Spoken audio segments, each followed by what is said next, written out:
Hello ladies and gentlemen, welcome back to the channel. Today making my predictions for the 2022 installment of Money in the Bank. Our first match of the evening will be for the Raw Women's Championship, where Bianca Belair will be putting her title up on the line against Carmella. No upset pick for me here. I believe Bianca Belair will be retaining her Raw Women's Championship in this match.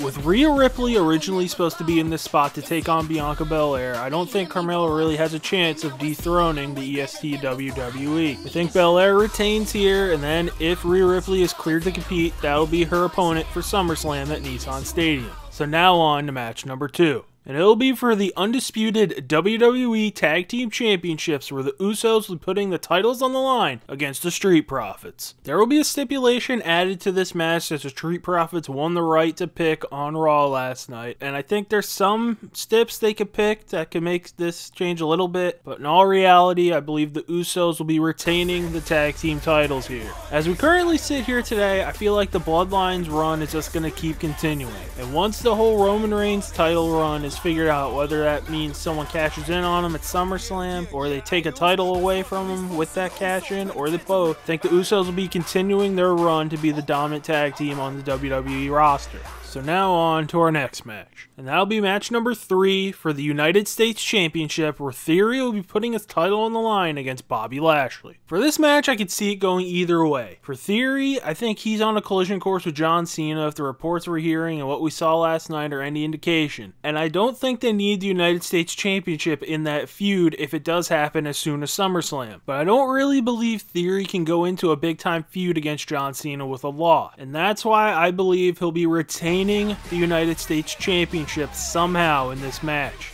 I can see a way where this match ends with some shenanigans where Theory, maybe another baby oil bottle is found and sprayed into someone's eye, and that's how this match ends. But I don't see this match ending clean. It has to be more of an open-ended ending to where if something happens and we're not getting a Cena match at SummerSlam, Bobby Lashley will get another crack at the United States Championship. So now on to our last match that's not a Money in the Bank match, and that'll be for the SmackDown Women's Championship, where Ronda Rousey will be taking on Natalya. Just like the first match of the evening, I believe Ronda Rousey will be retaining the SmackDown Women's Championship here. I really don't see any scenario of Ronda losing this title anytime soon. It seems like Ronda will be holding this title well into WrestleMania, where maybe she'll be losing it to a familiar foe that she's had a match with in the past. But until that day, or if someone different wins the Money in the Bank briefcase, Ronda Rousey will be holding on to that SmackDown Women's Championship for the foreseeable future. So now on to our first Money in the Bank match of the evening. And it'll be the Women's Money in the Bank ladder match, where we'll see Lacey Evans, Alexa Bliss, Liv Morgan, Raquel Rodriguez, Asuka, Shotzi, and Becky Lynch all vying for a chance to take home the briefcase. For me, the top 3 people who could win this matchup are Becky Lynch, because everyone seemingly says she's on the collision course with Ronda Rousey, and this is the way to get there. Forgetting there's a Royal Rumble she could probably win. The second person is Liv Morgan, the person I thought should have won the briefcase last year. She feels like she's kind of in a similar role, maybe slightly turned down than she was last year, and she could slide into that. She's not the obvious pick this time around, but will surprise people and she'll be winning the briefcase role. And third would be Alexa Bliss, because as we know, anytime, anywhere, Alexa Bliss could just be shot up into a world title picture, and her just having the briefcase would have people wondering when it would happen. And also with that mention of the whole Lily Doll thing, we know WWE would like another merch opportunity.